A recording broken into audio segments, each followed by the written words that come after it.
नमस्कार प्रणाम। आप देख रहे हैं सामाजिक विकास और मैं जयकांत ज्वाला।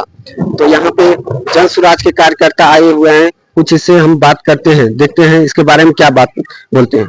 जी सर, अपना नाम बताइए। मेरा नाम आनंद किशोर ठाकुर, हम जन स्वराज पार्टी से हैं और हम चाहते हैं कि अपना बिहार बदला हो और इसके लिए जो है हर युवा को जागना बहुत जरूरी है। अच्छा सर, ये जन स्वराज का क्या उद्देश्य है? इसका उद्देश्य यही है कि अपना बिहार में जो है ना रोजी रोजगार का मतलब व्यवस्था हो और गरीब गरीब ना रहे, उसके लिए जो है ना हर व्यवस्था उसको सुचारू रूप से जो है ना मिलना चाहिए और किसान योजना जो भी है उसको भी सब व्यवस्था जो है ना होना जरूरी है और उच्च शिक्षा का जो है ना व्यवस्था होना बहुत जरूरी है कि बिहार में जो है शिक्षा का स्तर बहुत गिरा हुआ है। इसके लिए हर पब्लिक को जो है ना जागरूक होना चाहिए।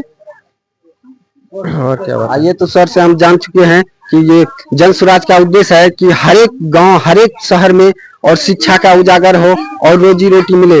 जो कि हमारा बिहार से सब मजदूर जाता है गुजरात और ये लुधियाना, हरियाणा कहीं और जाता है काम करने के लिए, जो कि वहां नहीं जाना पड़ेगा और हम लोग का ये बिहार में रोजी रोटी मिलेगा और फैक्ट्री खुलेगा। आइए, तो हम दूसरा कार्यकर्ता से जानने का कोशिश करते हैं। बोलिए सर, आपका नाम क्या हुआ? अनमोल मंडल।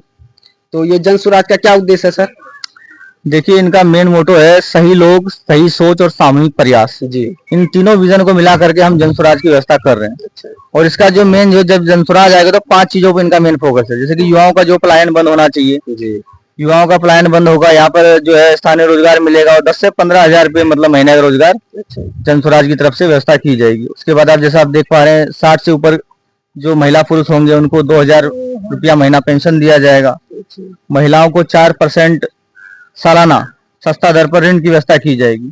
उच्च स्तर शिक्षा की व्यवस्था की जाएगी। जैसे प्रशांत किशोर जी ने कहा, जैसे ही जन स्वराज की व्यवस्था आएगी तो आप अपने बच्चों का जो एडमिशन जो है प्राइवेट अस्पताल में, हॉस्पिटल में करवा, उसमें स्कूल में करवाइएगा और उसका जो फीस है जन स्वराज की सरकार भरेगी, क्योंकि अभी जो स्कूल की व्यवस्था जो है बहुत कमजोर है, उसको सुधारने में थोड़ा समय लगेगा। और जैसे कि प्रशांत किशोर जी ने बताया, जब जन स्वराज की व्यवस्था जब बनती है तो उसमें जो है किसानों को बहुत लाभ दिया जाएगा। जैसे कि किसानों के जो खेत है उसको मतलब मनरेगा से जोड़ दिया जाएगा। जो आपको खेती बाड़ी में जो मजदूर लगता है वो मजदूर आपको मनरेगा की तरफ से आपको उपलब्ध करवाया जाएगा। ये प्रशांत किशोर की सोच है। और इनका मेन मुद्दा है शिक्षा और रोजगार। जैसा कि आप देख पा रहे हैं कि हमारे बिहार का पैसा जो होता है वो टोटल पैसा उठा करके दूसरे राज्य में लगा दिया जाता है। आज हमारा देख लीजिए, कई दिनों से एनडीए की सरकार है, यहाँ पे बिहार में भी एनडीए की सरकार है, केंद्र में एनडीए की सरकार है, डबल इंजन की सरकार है, फिर भी यहाँ पर हम लोगों को फैक्ट्री नहीं मिल पाता है। और फैक्ट्री दिया, देखिए ना 3 फैक्ट्री यहाँ दे दिया, मांस फैक्ट्री, मांस का सड़ा हुआ मांस का बदबू हम लोग सूंघ सूंघ के यहाँ जीते हैं। तो यहाँ पर जो है फैक्ट्री लगाने की व्यवस्था प्रशांत किशोर जन स्वराज की तरफ से की जाएगी और यही मेन मुद्दा हम लोगों का है। आइए हम जाने ये अनमोल जी से कि प्रशांत किशोर जी का उद्देश्य है कि हम लोग का बिहार में उच्च शिक्षा होना चाहिए और उच्च रोजगार होना चाहिए। आइए, तो हम पब्लिकों से और जानने का कोशिश करते हैं। आइए जी, बताइए क्या क्या समझे अभी तक?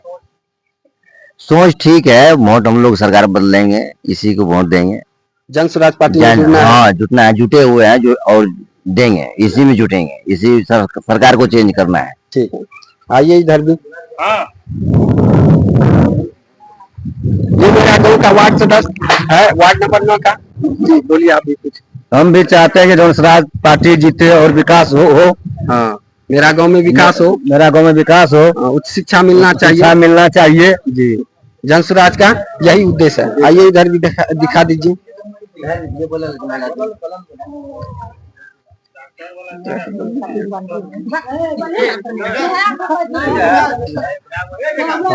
ओके ओके, रुक जाओ।